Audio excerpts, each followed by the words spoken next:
Found out my wife, 26F, is cheating on me, 28M, with my close friend. Don't know whether to confront or walk away. I don't even know where to start with this. I, 28M, feel like my entire life just imploded over the course of one weekend. My wife, Emily, 26F, and I have been married for 3 years, together for almost 7. We were each other's first real love, first real everything. We met in college. She was this bright, bubbly girl who somehow made me feel seen in a way no one else did. I've never been the most outgoing or confident guy, so when someone like her showed interest in me, I thought I hit the jackpot. We've had ups and downs like any couple, but I genuinely thought we had a solid relationship. Enter my friend, Jason, 29M. We've known each other since high school. He's always been the fun one, the kind of guy who could talk his way into or out of anything. He was the first person I introduced Emily to when we started dating seriously, and over time, the three of us became really close. Maybe too close. For the past few months, something felt off. Emily became distant, less affectionate, and always seemed distracted. I chalked it up to work stress because she recently got promoted and her hours have been long. But then little things started to pile up. She'd guard her phone like it contained state secrets. She'd start going out with coworkers after work, and when I'd ask who, she'd get defensive. Jason, meanwhile, had been acting weird too. He started canceling our usual hangouts, making excuses about being busy. But I'd still see his car near our neighborhood some evenings when Emily claimed she was out late. I brushed it off because who wants to believe something like that? Then last Friday, I found out everything. Emily said she was going out with her coworkers to celebrate finishing a project. I didn't think much of it until around 11 p.m., when she hadn't texted or called once. Normally she'd check in. Something told me to just drive. No real plan, no idea what I was looking for. But I ended up near Jason's apartment. And there it was, her car, parked outside. I told myself it was a coincidence. Maybe she picked him up for something. Maybe there was an innocent explanation. But the universe didn't even let me hold on to that hope for long. I saw the lights go off in his apartment. Both of them. I sat in my car for 30 minutes, just staring, heart pounding, stomach turning. I didn't even cry.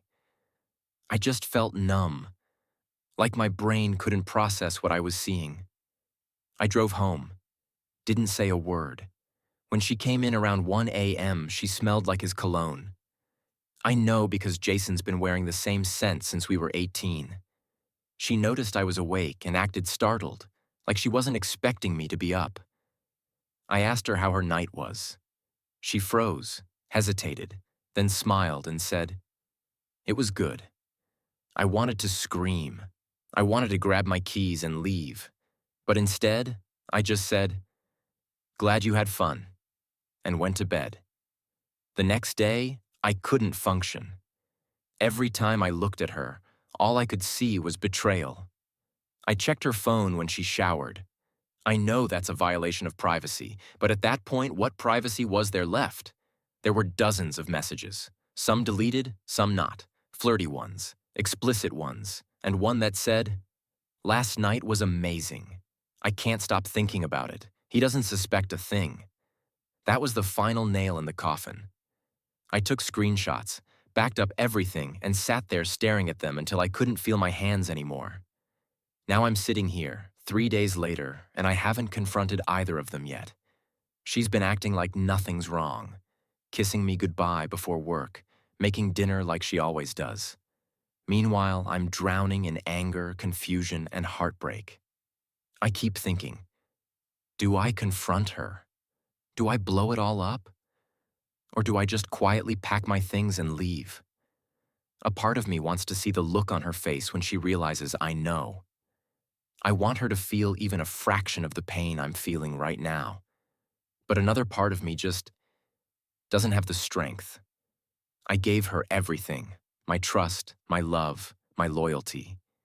And she threw it away for someone who used to be like a brother to me. My mom always told me, if someone can betray you once, they'll do it again.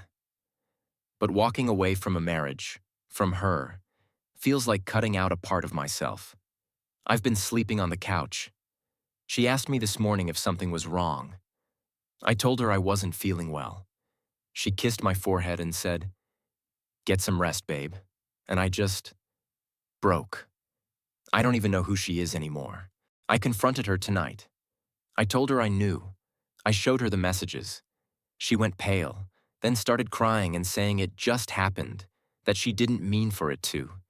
She said she felt lonely, that I'd been distant, that she made a mistake. I asked her how long. She said a few months. I asked her if she loved him. She didn't answer. I told her I'd be staying at my brother's for a while. She begged me not to go, said we could work through it. But honestly, I don't know if I want to. I don't know if I can. As for Jason, I texted him one line. "We're done." No response. I guess this is the part where I try to start over. I don't know what the future looks like, but I know one thing. I can't build a life with someone who burned the foundation behind my back. Hey everyone, it's been about 3 weeks since my last post. I honestly didn't expect the amount of support I got. I read every comment. Some were tough to hear, but I needed that honesty. A lot has happened since then. After I left, I stayed with my brother for a while. He was furious when I told him what happened. Not just at Emily, but at Jason too. Jason used to come over for family barbecues, birthdays, everything. My brother called him a snake in human skin, and honestly, that's putting it mildly. For the first few days, I was in shock. I couldn't sleep, couldn't eat. My body felt heavy. Every time my phone buzzed, I half expected it to be Emily begging for another chance. And it was. She called, texted, emailed, even showed up at my brother's house once. I didn't answer at first. I couldn't. But then she sent a long message that tore me up inside. She wrote, "I don't know what to say that can fix this. I messed up in ways I'll regret for the rest of my life. You didn't deserve it. I still love you. Please, can we talk?" I didn't respond right away. I thought about it for days. Eventually, I agreed to meet. Not because I wanted to get back together, but because I needed closure. We met at a small coffee shop we used to go to in our early dating days. It was weird, sitting across from her, the same woman who once felt like home, now feeling like a stranger wearing her face. She cried almost the entire time, told me it started emotionally first, that she and Jason started venting to each other when we were going through a rough patch, and that it crossed a line after a few weeks. She said she hated herself for it, that she thought about ending it every day but couldn't bring herself to stop. I asked her if she loved him. She said, "No. I thought I did, but I was just trying to fill a void." I asked if she'd do anything to fix it. She said yes. Therapy, counseling, whatever it takes. And for a second, I almost broke, because I could see she was genuinely remorseful. I could see the pain in her face. But the problem is, I don't trust her anymore. Once trust is gone, the foundation is just dust. As for Jason, he texted me once. "Man, I don't expect forgiveness, but I'm sorry. I never meant to hurt you." That's it. No explanation, no attempt to make it right. Just cowardice wrapped in a half apology. I didn't reply. He's dead to me. Since moving out, I've started going to therapy. I didn't realize how much I'd lost myself trying to keep that marriage afloat. My therapist told me something that stuck with me. You're grieving someone who's still alive. That's one of the hardest kinds of grief. And it's true. Every time I think I'm fine, I'll see something that reminds me of her. A song, a place, even the smell of her shampoo. And it hits like a freight train. But slowly, I'm starting to feel like myself again. I found a small apartment not too far from my brother's place. It's quiet, simple, and mine. I bought a used couch, a cheap TV, and a coffee maker. And weirdly enough, it feels like peace. Emily still messages me every few days. She says she's in therapy, that she's working on herself, and she hopes that one day I can forgive her, even if we're not together.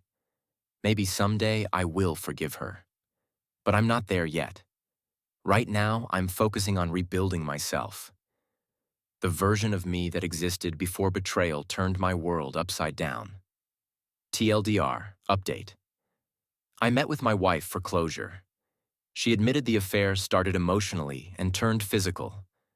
She's remorseful and wants to fix it, but I can't trust her. I've started therapy, moved into my own place, and I'm focusing on healing. Jason's out of my life for good. Hey everyone, it's been about 6 months since my last update. I honestly can't believe how much life has changed since then. When I wrote my first post, I was broken, angry, confused, and clinging to what little was left of a life I thought I had. Now, I'm finally starting to feel free. After I moved into my apartment, I went through a really rough couple of months. The silence was unbearable at first. You don't realize how much someone's presence fills a space until they're gone. Even the annoying little things like the way she'd hum while brushing her teeth, or how she'd always forget to turn the bathroom light off. But as time went on, that silence became comforting. It became peace. I started focusing on myself. I got back into the gym, picked up running again, and even started painting, something I hadn't done since college. Therapy helped more than I can explain. It wasn't just about the cheating. It was about finding out who I was outside of being Emily's husband. Now for the part everyone probably wants to know. What happened with her and Jason? A couple months after our separation, I heard through mutual friends that things between them had fallen apart. Apparently, Jason got cold feet once everything came to light. He told her he wasn't ready for commitment and stopped answering her calls. She found out a few weeks later that he'd already moved on, with another woman from his gym. Classic Jason. When I heard that, I didn't feel satisfaction or revenge, just confirmation that he was exactly who I thought he was: selfish, impulsive, and incapable of loyalty. Emily reached out to me after that. She said she finally understood what she'd lost and that she'd been seeing a therapist regularly. She asked if there was any chance for us. I told her the truth. I'll always care about you, but I don't love you anymore. Not the way I used to. She cried, said she understood, and wished me happiness. That was the last time we spoke. Fast forward to now. I'm in a much better place. I'm not saying everything's perfect, but the weight on my chest is gone. I've even started seeing someone new. Hannah, 27F. We met through a mutual friend at a hiking group, and it's been easy. No drama, no secrets, no second guessing. Just two people who actually enjoy each other's company. I told her everything about my past up front. She didn't judge me. She said, "What matters is that you didn't let it turn you bitter." That hit hard. For the first time in a long time, I feel hope. Looking back, I realized something. When betrayal happens, it feels like the end of everything. But sometimes, it's just the end of a chapter you were never meant to stay in. I thought losing Emily would destroy me. But in a weird way, it set me free. I'm learning that forgiveness isn't about letting someone back into your life. It's about letting yourself move forward without the weight of what they did. So if anyone reading this is going through something similar, I promise you will heal. You'll wake up one morning and realize it doesn't hurt as much. Then, one day, it won't hurt at all.